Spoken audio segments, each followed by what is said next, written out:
যে ব্যক্তি সকালে ঘুম থেকে উঠে এই তিনটি জিনিসের দর্শন করে সেই ব্যক্তির জীবনী শক্তি অত্যন্ত পরিমাণে বৃদ্ধি পায়। সেই ব্যক্তি অত্যন্ত ভাগ্যশালী হয় এবং সেই ব্যক্তি জীবনে যেটা চায় সেটাই পায়, অর্থাৎ সেই ব্যক্তি জীবনে সফলতা আসে চুম্বকের মতো। ভিডিওতে বলা এই তিনটি জিনিস যদি আপনারা প্রতিদিন ঘুম থেকে উঠে দর্শন করেন তবে এর ফল আপনারা 1 মাসের মধ্যেই পেয়ে যাবেন। এক অভাবনীয় পরিবর্তন আপনাদের জীবনে ঘটবে, যে ধরনের পরিবর্তন আপনারা কল্পনাও করতে পারেন না, ঠিক সেই ধরনের পরিবর্তনই আপনাদের জীবনে ঘটবে। দেখুন, শাস্ত্রমতে অর্থাৎ ভগবান শ্রীকৃষ্ণের মত অনুসারে এই মানব জন্ম অত্যন্ত দুর্লভ হয়, তাই একমাত্র মানব জন্ম লাভ করেই আমরা ঈশ্বরকে প্রাপ্ত করতে পারি।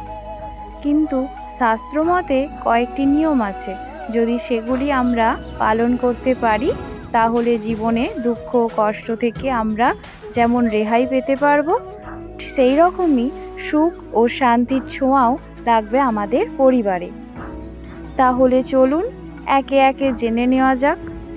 প্রথমেই আপনাদের বলে দিই যে আমি যে তিনটি জিনিসের কথা আপনাদের বলবো, মনে পূর্ণ ভক্তি ও বিশ্বাস থেকে কাজটা করতে থাকুন। শুধুমাত্র পাওয়ার জন্যই করবেন না, তবেই একদিন অনেক কিছু আসবে। প্রথমত, সকালে ঘুম থেকে উঠে আমাদের প্রত্যেকের উচিত নিজেদের হাতের কর দর্শন করা। আমাদের হাতের করে বা তালুর অগ্রভাগে স্বয়ং মা লক্ষ্মী বিরাজ করেন, মধ্যভাগে মা সরস্বতী বিরাজ করেন এবং হাতে নিম্নভাগে প্রভু গোবিন্দ বাস করেন। সুতরাং আমাদের প্রত্যেকের উচিত ঘুম থেকে উঠে নিজের হাতের কর দর্শন করা এবং তাদের উদ্দেশ্যে প্রণাম জানানো। মাতা লক্ষ্মী, সরস্বতী ও শ্রীকৃষ্ণের নাম নিয়ে যে ব্যক্তি তার দিন শুরু করে সেই ব্যক্তির জীবনে সফলতা অবশ্যই আসে, আর বিভিন্ন দেবদেবীর আশীর্বাদে সেই ব্যক্তির দুঃখ, দারিদ্রতা, কষ্ট, রোগ, ব্যাধি এগুলোর বিনাশ হয়। তথা এই ক্রিয়াটির মাধ্যমে আপনারা কিন্তু সহজেই মা লক্ষ্মীর কৃপায় ধনসম্পত্তি অর্জন করতে পারবেন, মাতা সরস্বতীর কৃপায় বিদ্যা বুদ্ধি অর্জন করতে পারবেন এবং শ্রীকৃষ্ণের কৃপায় জীবনে সমস্ত বাধা বিপত্তি, দুঃখ, রোগ, ব্যাধি থেকে মুক্তি পাবেন। এছাড়াও হাত দর্শন করার সঙ্গে সঙ্গে আপনি যদি একটি মন্ত্রের জপ করতে পারেন তাহলে খুব তাড়াতাড়ি জীবনে কিছু শুভ ফল পাওয়ার সম্ভাবনা থাকবে। মন্ত্রটি হলো করাগ্রে বসতে লক্ষ্মী, করমধ্যে সরস্বতী, করমূল্যে তু গোবিন্দায়, প্রভাতে করদর্শনাম।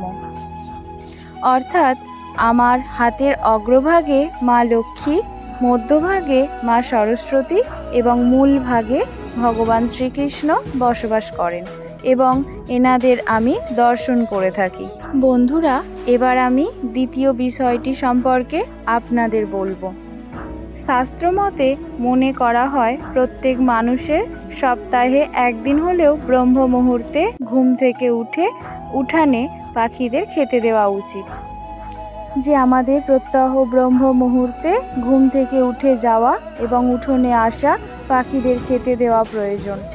সুতরাং আমাদের এই ব্রহ্ম মুহূর্তে ঘুম থেকে ওঠা অবশ্যই অভ্যাস করা উচিত এবং এই কাজটিও করা উচিত। এর ফলে আমাদের মন ও মস্তিষ্ক সতেজ থাকবে এবং জীবনের সফলতা বহন করে নিয়ে আসবে। দেখুন, এই ব্রহ্ম মুহূর্তে কিন্তু এই ব্রহ্মাণ্ডের সৃষ্টি হয়েছিল। সুতরাং এই ব্রহ্ম মুহূর্তের সময়টিতে আমাদের পৃথিবীতে বহু ধরনের দৈবিক শক্তির আগমন ঘটে। এছাড়াও ভোর 3টা থেকে 5টার মধ্যে যে সময়, সেই সময় বায়ুমণ্ডলের কসমিক এনার্জি অত্যন্ত বেশি পরিমাণে বৃদ্ধি পায়, যা আমাদের শরীরের জন্য খুবই ভালো এবং মঙ্গলজনক। সুতরাং এই সময় যে ব্যক্তি ঘুম থেকে ওঠেন তার শরীর মন অত্যন্ত সুস্থ ও সবল থাকে এবং আপনি যদি এই মুহূর্তে উঠোনে আসা পাখিদের খেতে দেন, জেনে রাখবেন আপনি ব্রহ্ম মুহূর্তে অনেক বড় পুণ্যের কাজ করছেন।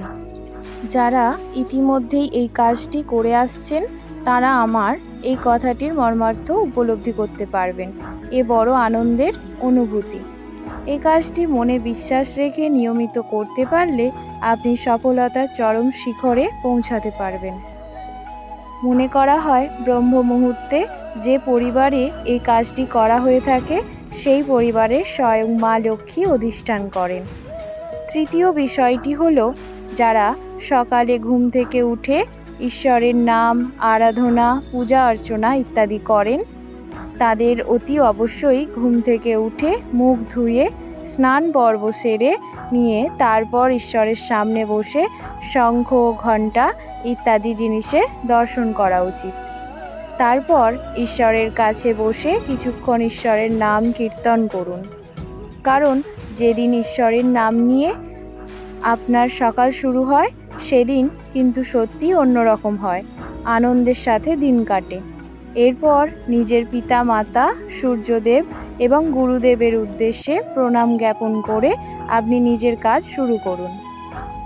দেখুন, যে ব্যক্তি এই নিয়মগুলি প্রতিদিন পালন করেন সেই ব্যক্তির জন্ম কুণ্ডলী থেকে সমস্ত রকমের ঋণ, দোষ, পাপ এগুলো খুব সহজেই খণ্ডন হয়ে যায় এবং প্রতিদিন সেই ব্যক্তির জীবনে শুভ শক্তি বৃদ্ধি পায় এবং পুণ্যের মাত্রা বাড়তে থাকে।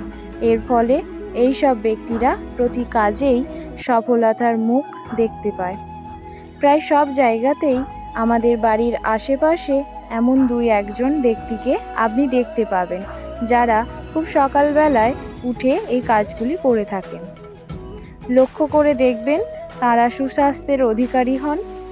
সুতরাং বুঝতেই পারছেন এর প্রভাব সুদূর প্রসারী এবং এই জিনিসটির আমাদের স্বাস্থ্য বা জীবনের ওপর যে একটা দৈবিক প্রভাব রয়েছে সেটা কিন্তু অনস্বীকার্য।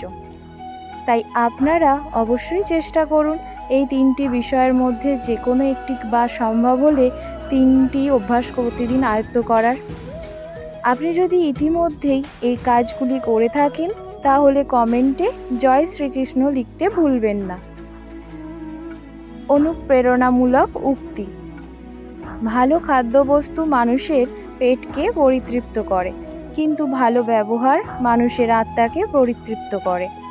যদি মনে করেন আপনি পারবেন কিংবা যদি মনে করেন আপনি পারবেন না, এই 2 ক্ষেত্রেই আপনার বিশ্বাস সঠিক প্রমাণিত হবে। যে দেশের গুণের সমাদর নেই সেই দেশে কোনো গুণই জন্মাতে পারে না, আর যে ব্যক্তির মধ্যে সংস্কারের সমাদর নেই সে কখনো সফল হতে পারে না। প্রথমে নিজেকে নিয়ন্ত্রণ করুন, তারপর অন্যকে অনুশাসন করুন। নিজে নিয়ন্ত্রিত হলে তবেই অন্য কাউকে নিয়ন্ত্রণ করা সম্ভব। নিজেকে নিয়ন্ত্রণ করাই কঠিন। চিন্তার প্রতিফলন ঘটে স্বভাব বা প্রকৃতিতে। যদি কেউ মন্দ অভিপ্রায় নিয়ে কথা বলে বা কাজ করে, দুঃখ তাকে অনুগমন করে, আর কেউ যদি সুচিন্তা নিয়ে কথা বলে বা কাজ করে, সুখ তাকে ছায়ার মতো অনুসরণ করে। আলস্য ও অতিভোজনের দরুন স্থূলকায় নিদ্রালু হয়ে বিছানায় গড়াগড়ি দেওয়া যদি স্বভাবে পরিণত হয়, সেই মূর্খের জীবনে দুঃখের বারবার পুনরাবৃত্তি ঘটে। কখনো কাউকে কটু কথা বলবেন না, কারণ সেও আপনার কটু কথার প্রত্যুত্তর দিতে পারে। উত্তপ্ত বাক্য বিনিময় আপনার জন্য কষ্টদায়ক হবে। দণ্ডের প্রতিদণ্ড আপনাকেও স্পর্শ করবে, তাই শান্ত থাকার চেষ্টা করুন। সোনায় একটু জল মিশিয়ে না নিলে যেমন গহনা মজবুত হয় না, সেই রকমই ভালোবাসার সঙ্গে একটু শ্রদ্ধা ভক্তি না মিশিয়ে নিলে সেই ভালোবাসাও দীর্ঘস্থায়ী হয় না। একজন জ্ঞানী মূর্খকে চিনতে পারে, কেননা সে জ্ঞানী। পক্ষান্তরে একজন মূর্খ জ্ঞানীকে চিনতে পারে না, কারণ সে মূর্খ। তর্কে জিতে যাওয়া কখনোই বুদ্ধিমানের কাজ নয়, বরং বুদ্ধিমানের কাজ হলো তর্ক এড়িয়ে যাওয়া।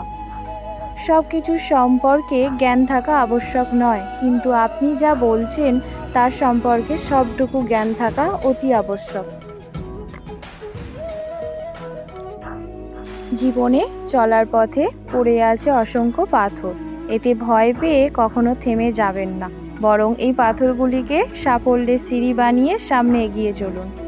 শাস্ত্রে বলা হয়েছে, কোনো জিনিসই অতিরিক্ত হওয়া ভালো নয়। দুটো জিনিস ছাড়া, এক হলো জ্ঞান এবং দ্বিতীয় হলো ভদ্রতা। এই পৃথিবীতে জ্ঞানীয় সম্পদ হলো তার জ্ঞান, আর মূর্খের সম্পদ হলো তার অর্থ। বাকপটু এবং নির্বোধের সাথে কখনো তর্কে যাবেন না, কারণ বাকপটু আপনাকে কথায় পরাজিত করবে আর নির্বোধ আপনাকে ব্যবহারে পরাজিত করবে।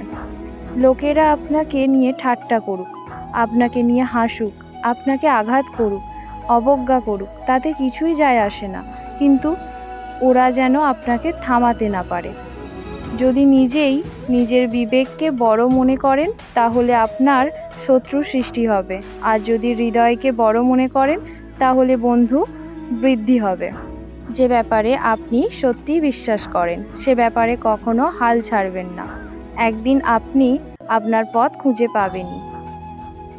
বন্ধুরা, এই ছিল আজকের ভিডিওটি যদি ভালো লাগে অবশ্যই লাইক করবেন এবং কমেন্টে জয় শ্রীকৃষ্ণ লিখতে ভুলবেন না। জয় শ্রীকৃষ্ণ।